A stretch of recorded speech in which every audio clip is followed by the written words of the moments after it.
अब झारखंड में भी जातीय जनगणना बहुत जल्द शुरू होने वाला है। जय भीम, नमो बुद्धाय। मैं मेघलाल बौद्ध, आप देख रहे त्रिसर लाइव टीवी। जो झारखंड के आदिवासी कल्याण एवं परिवहन मंत्री चंपे सोरेन जी का आया बयान, जिसके वजह से पूरे जितने बहुजन समाज में खुशहाल जितने भी मनुवाद लोग हैं सभी को हड़कंप मच गया।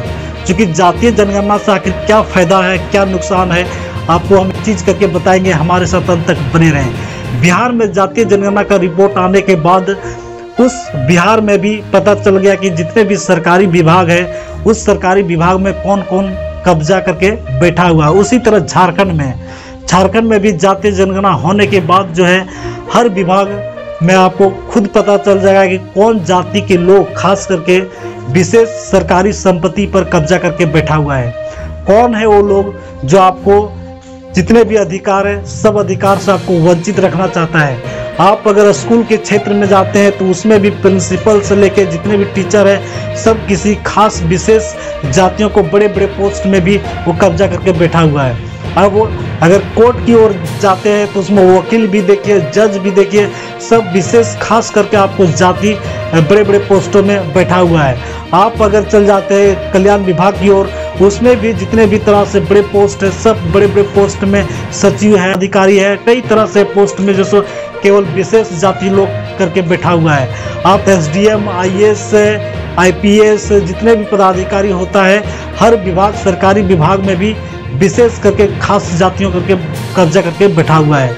आप जमीन क्षेत्र में जाते हो, उस जमीन क्षेत्र में भी आपको हर जगह वो जमीन से लेकर वंचित किया गया है। इसी में जो सो चंपे सोरेन जी का स्टेटमेंट है कि अब जातीय जनगणना से जितने भी दबे कुचले लोग हैं, पिछड़ी जाति है और जितने भी बहुजन समाज के लोग हैं सबको अब बराबरी हिस्सेदारी मिलना चाहिए। इस विषय में आप क्या सोचते हैं? अभी जो जब झारखंड में भी अब जातीय जनगणना जब शुरू होगा उसमें धर्म का कॉलम भी आएगा, उसमें अपना भी धर्म के कॉलम में बौद्ध धर्म लिखकर अपना बहुजन समाज एकता होने का परिचय भी दे। और इस जातीय जनगणना का जो झारखंड में होने वाला है इस विषय में आप भी क्या सोचते हैं हमारे कमेंट बॉक्स में अवश्य प्रतिक्रिया दें। क्योंकि हमने अक्सर बचपन में पढ़े थे कि भारत देश एक कृषि प्रधान देश है, लेकिन अब से इस तरह लगने लगा कि भारत एक जातीय प्रधान देश है। क्योंकि किसी खास विशेष लोग जो संपत्तियों पे कब्जा करके रखा हुआ है और अभी भी जो बहुजन समाज के लोगों को भूखा, नंगा और बेवस लाचारी से देखना चाहता है और उस बहुजन समाज को फिर से वो गुलाम बनाना चाहता है। इसलिए जातीय जनगणना बहुत होना जरूरी है और उससे पता चलेगा कि इस जातीय जनगणना से आपके जितने भी अधिकार है पूर्ण रूप से अधिकार मिल सकता है। क्या जातीय जनगणना का आप भी सपोर्ट करते हैं तो हमारे चैनल में अपना विचार जरूर रखें। जय भीम, नमो बुद्धाय।